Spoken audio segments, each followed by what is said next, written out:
Eh bien, merci. Et d'abord, bienvenue à vous tous. Désolé d'avoir un tout petit peu de retard, mais on va rattraper ça. Donc d'abord, merci aux Archives nationales du travail de nous accueillir ici. Merci à Anne-Hélène, merci à Raphaël Baumard, qui nous accueillent et qui nous permettent de travailler dans de très bonnes conditions. Alors les ANMT, c'est d'abord un adhérent du réseau Procitec, mais c'est beaucoup plus que ça, c'est un vrai partenaire que nous avons réalisé ensemble beaucoup d'opérations. Et il y en aura certainement d'autres, donc merci pour tout ça. Merci aux différents intervenants. D'après nos statistiques, il devrait y avoir à peu près 18 personnes qui interviennent durant les 2 jours, plus vous tous.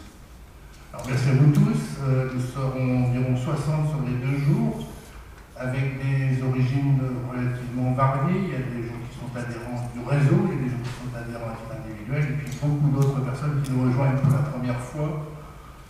Et donc, pour cela, pour ces personnes, je vais présenter très rapidement Procitec. En vraiment quelques mots, Procitec, notre objectif, c'est d'aider tous ceux qui œuvrent pour la valorisation du patrimoine industriel, pour la mémoire des métiers.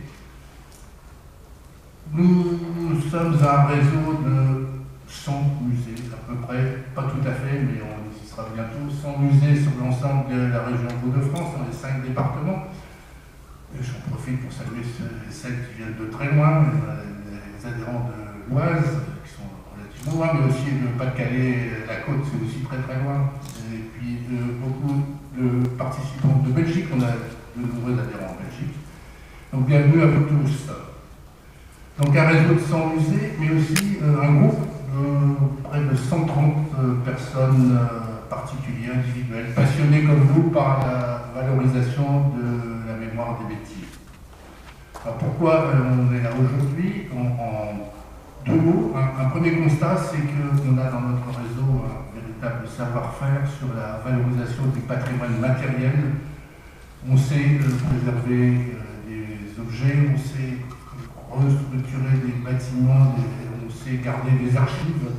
Mais sur la mémoire orale, on a beaucoup moins d'expérience, beaucoup moins de choses en cours, même si dans beaucoup de nos adhérents chez nos musées, il y a des archives qui ont des vidéos qui ont été enregistrées.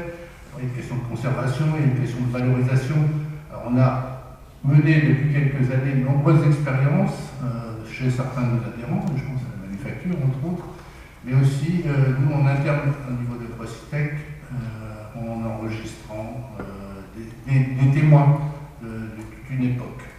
Mais on se rend compte que c'est pas facile et qu'il faut qu'on essaie de progresser tous ensemble. C'est le but de cette journée, partager nos expériences et en tirer quelques enseignements sur les procédures à mettre en place. Voilà, je ne serai pas plus long, je ne suis pas le spécialiste de la mémoire orale, simplement je vous remercie d'avoir consacré du temps pour ces 2 journées.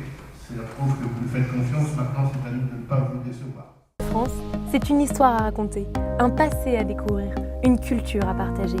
Cette région industrielle est riche d'acteurs qui façonnent le paysage de notre territoire. Plus de 100 musées racontent les savoir-faire d'hier et d'aujourd'hui, participant à la création d'une mémoire commune. L'histoire d'aujourd'hui s'inspire de notre passé. Nous avons un patrimoine à promouvoir.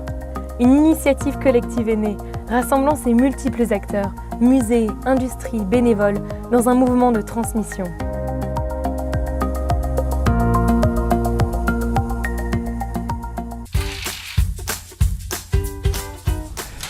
Procitec est né dans les années 80 dans anciennement le Nord-Pas-de-Calais et son objectif c'était et c'est toujours la préservation et la valorisation du patrimoine des métiers, des savoir-faire, du patrimoine industriel.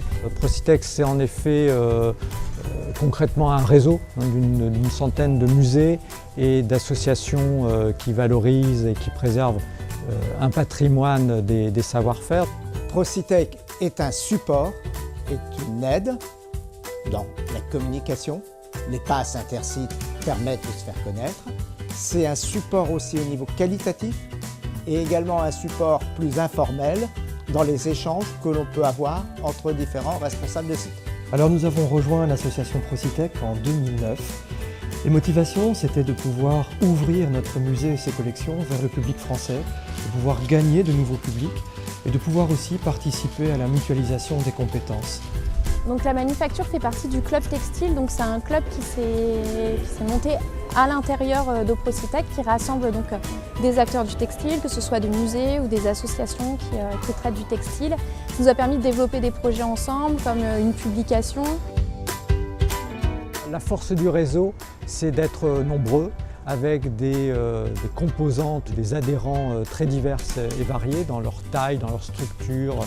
Procitec apporte un dynamisme par la volonté aussi de monter en qualité, d'aider des structures qui sont peut-être plus petites, moins aguerries dans le cadre d'une gestion professionnelle, à se professionnaliser. On peut se rassurer et on peut apprendre beaucoup auprès de ceux qui sont anciens adhérents de Procitec. Nous avons des adhérents qui ont connu toute l'évolution de l'industrie depuis 40-50 ans, qu'il fallait pouvoir capter leurs informations, leurs souvenirs. Procitec, ce sont des femmes, des hommes qui travaillent dans leur domaine, dans leur collection, dans leur musée, mais qui, ensemble, ont les mêmes questionnements, les mêmes envies, et ils se rendent compte que justement ensemble ils peuvent monter des opérations en commun. On sent le besoin de s'ouvrir à d'autres réseaux parce qu'ils ont les mêmes problématiques, ils ont les mêmes questionnements. Il faut se rencontrer, et ce qui nous permettra d'aller plus loin pour les membres du réseau Procitec.